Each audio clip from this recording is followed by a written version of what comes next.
If you've been following Vexx-related news, then you'll know about the PS2 prototype build that was dumped back in 2021. It has some interesting stuff to be sure, but there's disappointingly little playable content to see. But upon hearing that this garbage file on the disk, called FILL.UP, actually contained game data, I loaded it up. As luck would have it, it's a different, slightly older build of the game. No, it's not from before the big split, but it's still fascinating. Most of the levels are playable, and there are all kinds of leftovers that we've never seen before now. Let's dive in, as there's a lot of ground to cover here. So this version of the game has a very limited level select screen, so I've replaced that with a full list of level names from the retail GameCube disc, and then added a few other names in the hopes that they'd work. Just for reference, here's Timberdale. You can see that things are pretty unpolished on PS2 still. Textures are broken, there's always a night sky, etc. But let's keep moving, as there's a lot more to see than this. Here's Hop and Drop, which had very different rules. Instead of trying to drop the most tiles, you had to try to knock your opponents off. The inner demons are ridiculously hard to get rid of, and the camera is all over the place. Fortunately, this was given an overhaul later, making it much more fun. Ring Toss was also a bit different, as you had to collect 100 rings to win. There were also going to be power-ups apparently, but I haven't encountered them here. With 3 rounds, this was kind of okay, I guess only 1 round works. Let's try that fight minigame. The glitchy rings strike again. Let's do a full reset. Now, I did a quick video on this already a few months back, but this is the fight or deathmatch minigame, where you just have to deplete the demon's health in order to win. References and leftovers from this were all over the place in the retail games files, so it's great to finally see it in action. Okay, here we've got blue soul jars. Both these and the Wraithheart shards were color-coded by level, but this stopped making sense when the game was restructured. There were also red jars, used here in the underwater ruins. As we know, these jars were ultimately replaced with box-like objects, no doubt because Dragon Reach already had a set of soul jars. This area was part of Undertow Tower originally, so that wasn't an issue. The Temple of Nanaik originally had a tunnel leading to the climbing cavern. The tunnel was filled in, but the objects remain. The invisible warp to the climbing cavern is still there, but the level has been deleted, so it crashes. Summit of the Sages has some unused elements, like this weird base under the pole, and there's also the starting line for the Whitewater Raft Race. The river is blocked with this invisible geometry, but I don't know why. Also, the lake was going to be a fair bit bigger back when Tempest Peak Manor was on top of a mountain, and some of the water can still be found here. There are bits and pieces of invisible water sticking out of the cliff, even in the final builds of the game, but nothing of this volume. There are also these weeds at the bottom of the river, left over from when it wrapped around the level. Now this is kind of painful. There's a loading zone that leads to Talon's Maw. But the level isn't on the disc, so it's just a hard crash. Now here's an odd one. An extra heart is inside the Jello cup. As the outside of the castle was removed, one of the hearts had to be moved inside, and it seems that the devs were struggling to find a good spot for it. They ended up moving it to this box, of course, but all it had was a 1-up at this point.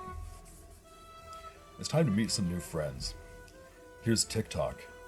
Yes, TikTok. An egg-like creature that walks around calmly until its timer is up.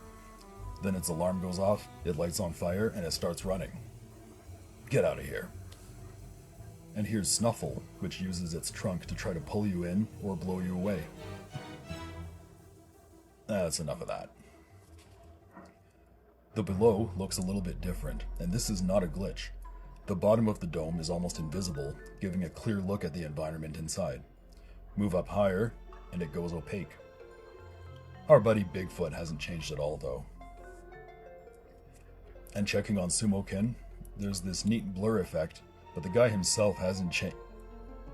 Oh. This means I win, right? The fish pond doesn't have an invisible wall blocking its entrance yet, so we can swim right through. Not much to see, though. The ghost ship is mostly the same, but notice that there are no shards in this secret room. nor does it have any collision up there.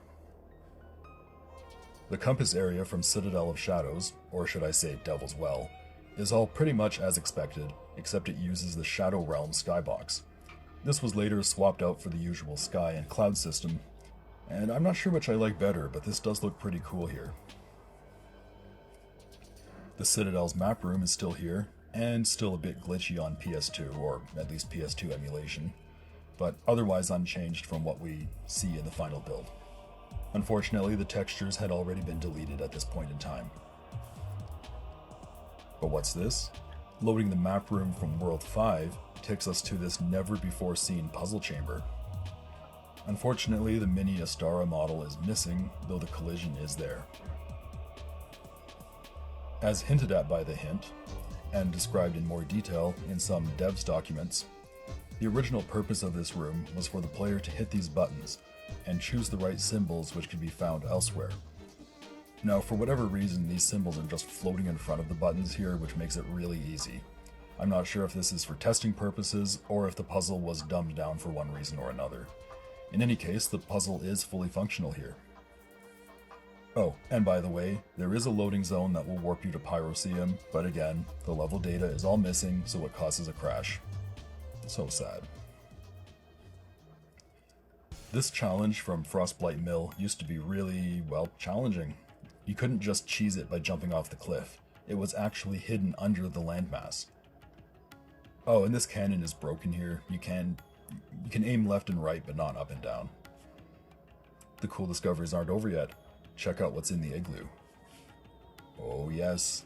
You might be thinking, is that a water suit pad? And it is. Vexx doesn't have a proper animation, but the reason may simply be because I Frankensteined the old level data into the new executable, so that could be on me. The diving action was a surprise, but as expected, you get full resistance to the cold water, plus very fast swimming with extra tight controls. Apologies for any slowdown here, that's not part of the game, that's just my computer being a potato. Vexx's base swimming ability was improved in the final game to make up for not having the water suit, but the water suit parameters do exist in retail builds, and I found that they do make Vexx a bit faster and more nimble, and this would seem to confirm it. And yes, we can swim in here and get the 7 sigil legitimately now. Oh yeah, just look at this little man strutting around like he's the coolest. Such a Chad. He might have a few alignment issues though. I would tell Vexx to see a chiropractor if all the Valdar weren't, locked up by Yabu. The water suit runs out before the timer does, just as an odd side note. The shaft area from Summit of the Mirror Rim, has one of these water suit pads as well. I'm in no hurry to jump in the water, as it would warp me out of the level, but I'll enter it from the other side. And yep, this water was icy cold. Again, the water suit ran out, though the timer is still running. Let's move on.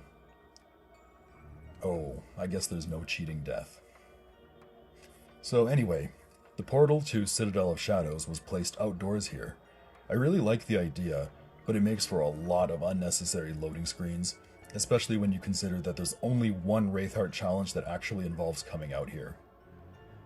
Oh, and the portal tech hadn't been properly implemented for the Rift Hub at this point. These engine rings inexplicably bring the PS2 to its knees. I guess some optimization hadn't been done yet. And the heart of the Citadel has an interesting shape. I'm just not sure I like it. A little too viral or something. Anyway, that's all I've got for today, but thanks for watching. If you haven't figured it out, this is not at all an April Fool's joke.